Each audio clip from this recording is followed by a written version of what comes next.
इश्क करने वालों के या फिर मोहब्बत में नाकाम आशिक के। शकील साहब के फिल्मी तराने उदास दिल को भी मौसमी बहार का पैगाम देते हैं। उनके लिखे गीतों में जिंदगी और इश्क का सादा, सुंदर और पाक तसव्वुर मिलता है। एक गीतकार के तौर पर उनकी शायराना रुमानियत पर्दे पर एक हसीन दास्तान सुनाती महसूस होती है। संगीतकार नौशाद साहब ने शकील साहब से हर तरह के गीत लिखवाए। लोक संगीत के रस में डूबे फिल्म गंगा जमुना के गाने तो आज भी लोगों की जुबान पर हैं। पूर्वी जबान में कव्वाली एक कव्वाल ने शुरू की, भाग में होइए तो यसरफ की सनक होइबे करी।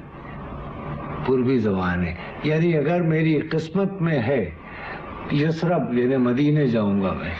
उस कव्वाली से मैं इंस्पायर हुआ था और वहाँ से लेकर आया था। शकील साहब बेचारे, उनकी ज़बान वो नहीं थी, वो बदायूं के रहने वाले थे, लेकिन मैंने कहा मैं वो ज़बान जानता हूँ, आप बैठिए, आप शायर हैं, मैं मिसरों का आइडिया काफिया बताता जाऊँगा, आप उसको मेरे शायरी के सांचे में डालते जाइए।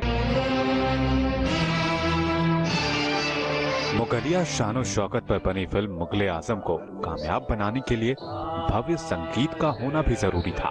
फिल्म के डायरेक्टर के आसिफ ने इस फिल्म के लिए पहले गोविंद राम और फिर अनिल विश्वास को संगीतकार के रूप में चुना, लेकिन आखिर में वो नौशाद को लेकर ही निश्चिंत हुए और नौशाद साहब ने गीतकार के रूप में शकील बदायूनी साहब पर भी भरोसा जताया। मुगले आजम फिल्म की कामयाबी की वजह अगर उसकी भव्यता थी तो फिल्म के बेहतरीन गानों ने उस कामयाबी को और बड़ा बना दिया। उन्होंने नौशाद साहब के साथ और गुलाम मोहम्मद साहब के साथ तो बहुत फिल्में भी की हैं उनके साथ, और सरदार मलिक साहब और श्याम सुंदर साहब के साथ की हैं।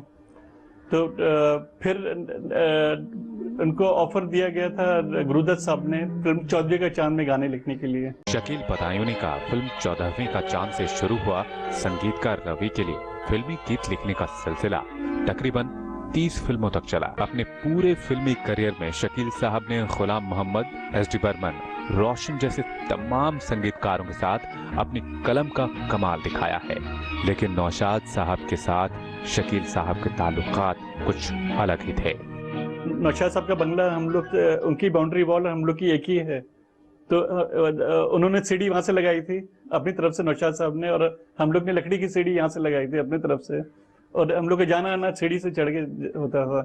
जब भी कुछ स्पेशल चीज कुछ बनता था वहाँ, तो वो सीढ़ी चढ़ के आवाज देते थे, बिरयानी या कुछ भी, तो वहाँ आते थे। कभी हम लोग के यहाँ बनता था तो हम लोग सीढ़ी कॉमन थी यहाँ इधर ही इसी बिल्डिंग में, तो हम लोग वहाँ से जब जाते आते रहते थे। ये उस गहरे रिश्ते का ही असर था कि जिंदगी के आखिरी दिनों में जब शकील साहब की तबीयत खराब रहने लगी थी, वो डायबिटीज और टीबी की चपेट में आ गए थे। उस नाजुक हालत में भी नौशाद शकील साहब के साथ खड़े रहे। उनको डॉक्टर ने बोला, एडवाइस किया था पंचगिरी में जाके रहने के लिए, बंगला हम लोग ने किराए पे लिया था, वहाँ रहे थे वो। तो we are very grateful to Naushad साहब। वो पंचगिरी जाया करते थे और उनसे गाने लिखाया करते थे। राम और श्याम फिल्म, तीनों दिलीप कुमार साहब की फिल्म थी, राम और श्याम, आदमी और संघर्ष, वो गाने वहाँ लिखे गए हैं पंचगिरी में। नौशाद साहब used to go to get him write the songs, लिखवाते थे गाने, वापस आके फिर रिकॉर्ड किया करते थे गाने। 20 अप्रैल 1970 को अपने गीतों से लोगों के दिलों पर राज करने वाले शकील साहब के दिल ने धड़कना बंद कर दिया और महज 53 साल की उम्र में ही वो गीतकार आजम इस फानी दुनिया को अलविदा कह गया। लेकिन जब तक ये कायनात रहेगी, जब तक ये दुनिया कायम रहेगी, शकील बदायूनी को प्यार करने वाले उनके गीतों से खुद को दूर नहीं कर पाएंगे। शकील बदायूनी अपने गीतों के जरिए हर पल, हर दिन, हर घड़ी याद किए जाएंगे।